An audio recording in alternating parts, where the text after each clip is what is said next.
Vous êtes toujours dans Culture Média, on est en compagnie de l'actrice Barbara Schulz. On parle de cette pièce, comme il vous plaira, pièce de Shakespeare.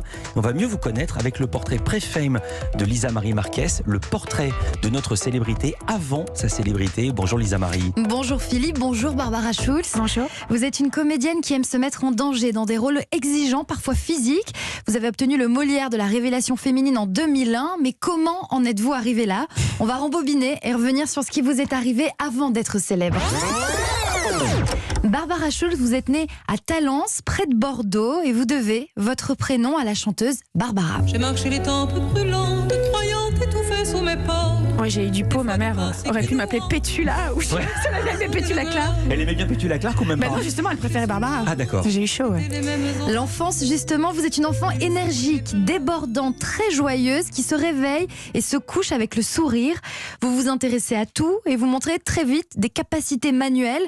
Vous êtes très à droite, sauf ce jour où vous dévalez un escalier à vélo et où vous ouvrez le menton. Oui, j'ai la cicatrice là. C'est vrai? Oui. Je voulais fuir, je voulais vivre la grande aventure, donc j'ai pris mon tricycle et j'ai foutu le camp, mais c'était la reine du parking.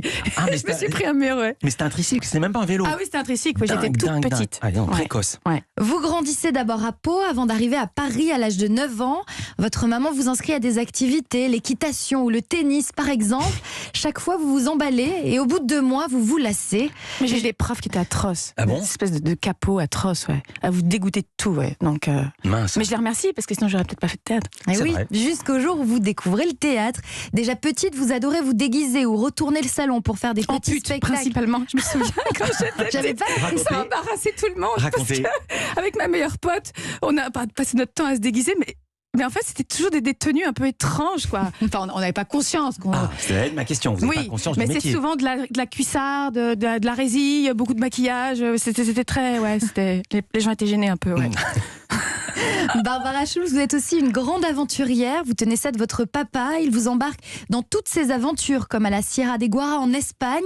Des aventures pas toujours confortables, mais ça ne vous dérange pas du tout. Alors sur le moment, c'était pas toujours très agréable, un peu angoissant, hein, voilà. Il était surfeur, on l'attendait des heures sur les plages avec mon frère. Votre père. La nuit tombait, toutes les familles rembarquaient. Viens mon petit chat, je vais te faire tes coquillettes, tu vas prendre ton bain. Et nous, on se la gelait sous une serviette, elle regardait, elle disait, c'est lequel, nous? Et voilà, il prenait les vagues. Mais maintenant, aujourd'hui, je le remercie. Pourquoi? Pas parce que c'est des souvenirs, enfin voilà, on en a vécu avec mon frère. En fait, chaque fois que vous racontez une horreur, Lisa Marie, et Barbara dit je les remercie. Mais non, mais parce que voilà, ça fait des anecdotes à raconter aux copains, ils disent non. Je dis bah si. Mais si, Voilà. Lisa Marie. À l'école, vous êtes une très bonne élève, mais on vous fait souvent une blague sur votre nom de famille. On vous surnomme Papa Schulz. Évidemment, Évidemment. trop facile. Élève studieuse donc, vous êtes aussi volontaire pour participer au spectacle de fin d'année en classe de première. Vous êtes scolarisée dans une école religieuse et pour la fête de fin d'année justement, vous proposez un show très décalé, affublé d'une perruque blonde et d'une robe rembourrée. Vous chantez ça. Gros succès. Et d'ailleurs, pour l'anecdote incroyable, tous mes profs de lycée vont venir me voir là.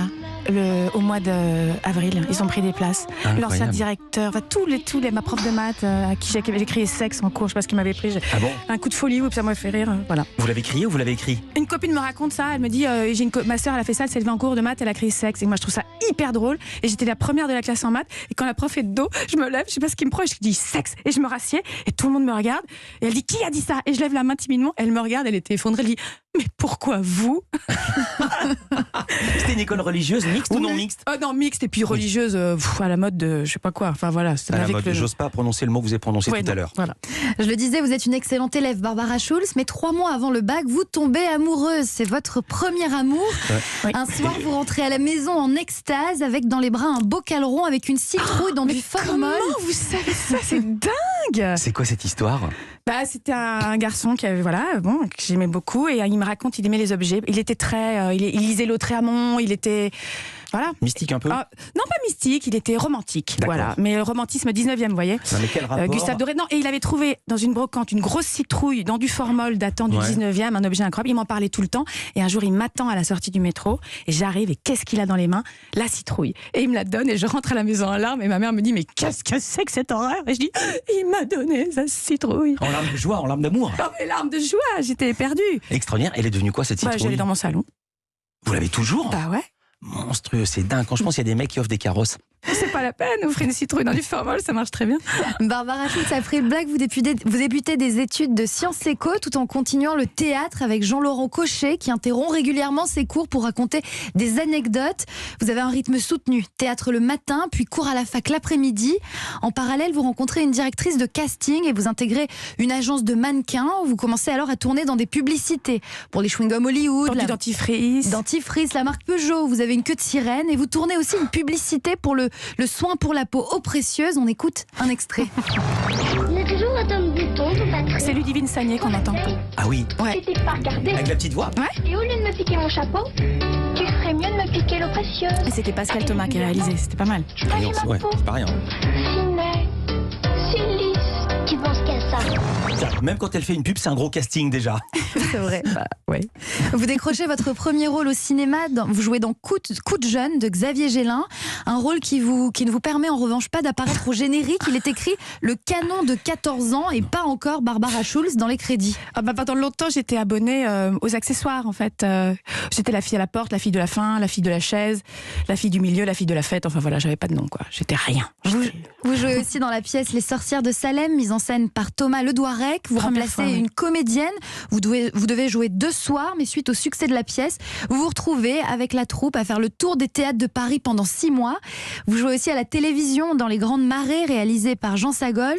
Ce même réalisateur qui vous propose 2 mois plus tard de partir en tournage pendant 7 mois à Cuba pour la mini-série de TF1 Terre Indigo, une série qui sera diffusée à l'été 96. L'année suivante, Barbara Schulz, vous décrochez un premier rôle au théâtre pour la première fois dans Dommage qu'elle soit une putain de Jérôme Savary. La boucle est bouclée. En fait, c'est Savary. Non, mais j'adore dire le nom de ce monsieur, Jérôme Savary. Merci, Jérôme Savary. Voilà, j'ai fait une audition pour Le Bourgeois Gentilhomme et j'étais encore en répétition. J'avais rien fait. Il me fait lire Dommage. Je reviens le lendemain, je dis c'est super, il me dit c'est toi dans la grande salle à la saison prochaine. Donc je lui dois vraiment ma carrière au théâtre. Un rôle qui vous révèle à la critique et montre que jouer les jolis cœurs, ce n'est pas votre truc. La suite, on la connaît et moi, je m'arrête là. Merci beaucoup, Lisa Marie Merci beaucoup. Marquez. Vous avez plein de choses à Très ajouter. bien documenté. Extrêmement bien documenté. Ouais. Toujours, on vous retrouve demain, Lisa Marie. On vous retrouve dans quelques minutes, Barbara Schulz. À tout de suite.